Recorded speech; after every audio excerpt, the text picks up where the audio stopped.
어제는요 27절 이하 29절까지 말씀을 살피면서 아시아에서 온 유대인들이 백성들을 충동하여 사도 바울을 공격했다라고 하는 이 말씀을 살피면서 은혜를 받았습니다.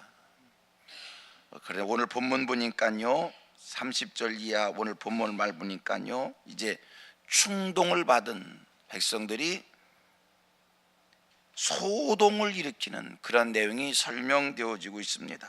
그 소동의 정도가 얼마나 컸던지 사도 바울이 죽음 직전까지 이르게 된 것입니다. 오늘 본문 속에서 살펴보십시오. 이해해 보십시오.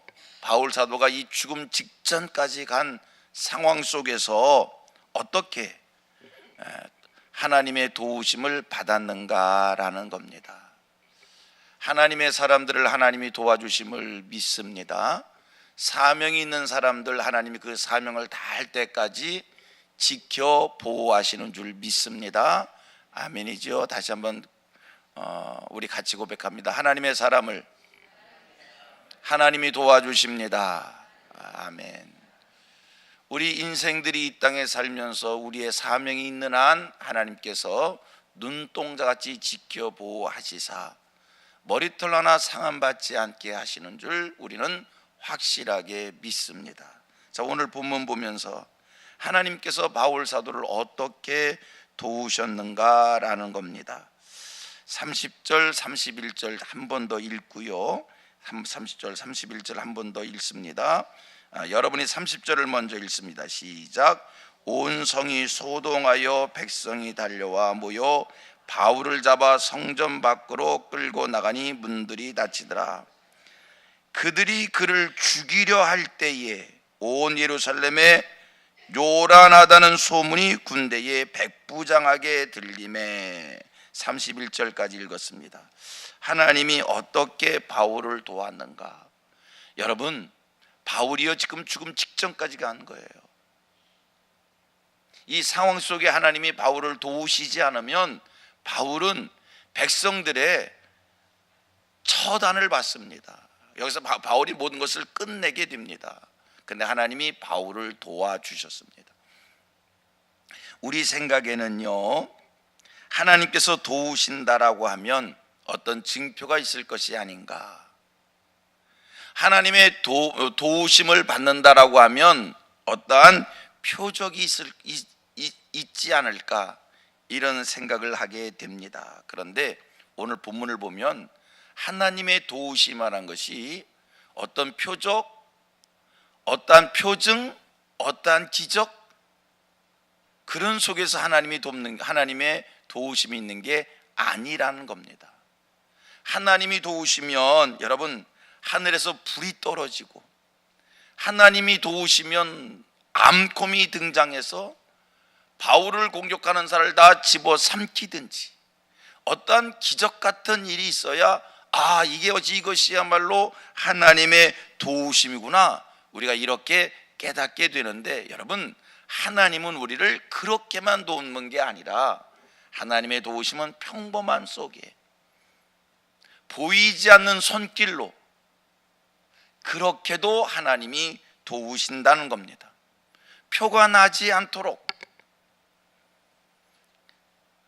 조용한 가운데 하나님이 도우신다는 겁니다.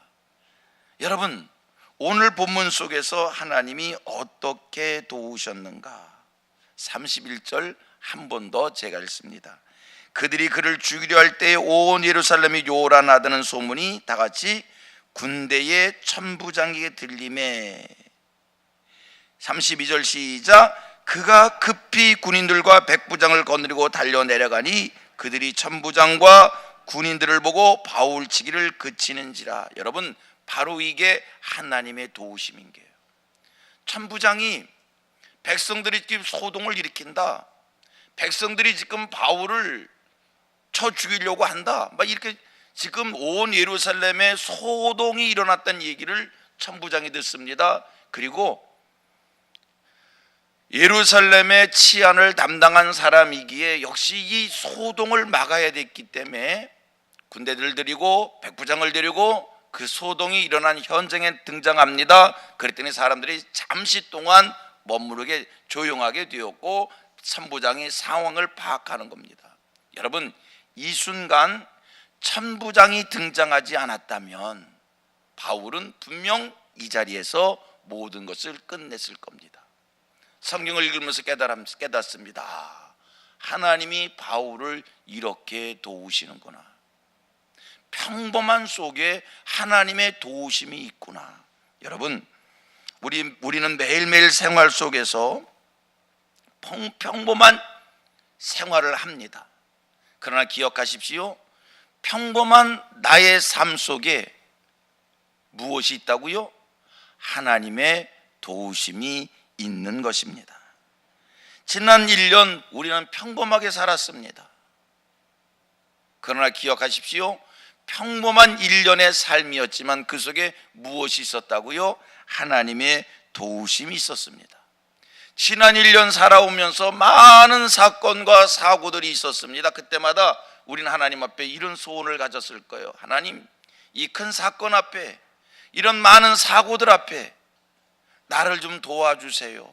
그런데 하나님의 도우심이 어떤 표적으로 나타나지 않습니다. 어떤 기적으로 나타나지 않습니다. 그냥 평범하게 모든 일들이 지나갑니다.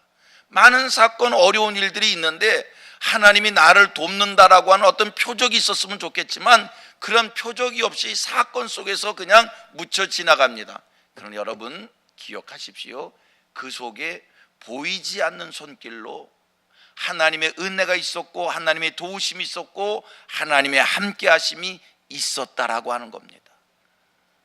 여러분, 오늘 성경을요, 우리가 그냥 읽으면 우리는 깨닫지 못하면 우리는 하나님께서 바울 사도를 어떻게 도우셨는지를 깨닫지 못하고 그냥 지나칠 수 있을 거예요. 그러나 성경을 한번 깊이 묵상하면서 한 번 더 살폈더니 하나님이 천부장을 통해서 바울 사도가 이 천부장의 명령에 의해서 쇠사슬에 묶입니다. 바울이 쇠사슬에 묶여서 영내로 끌려갑니다. 우리는 이것이 바울이 더 곤고한 일을 당하는 것이 아닌가, 바울이 이걸로 인하여 더 붙잡혀가서 이게 어떻게 될 게 아닌가, 이러한 생각을 할 수 있지만 그러나 여러분 한 번 더 생각해 보셔봐요. 천부장에 의해서 끌려갔기에 바울 사도의 생명이 보존되어졌고 이것이 이어져서 결과적으로는 이 사건이 이어져서 바울 사도가 그토록 소원했던 어디를 향하게 됩니까? 로마를 향하게 되는 것입니다.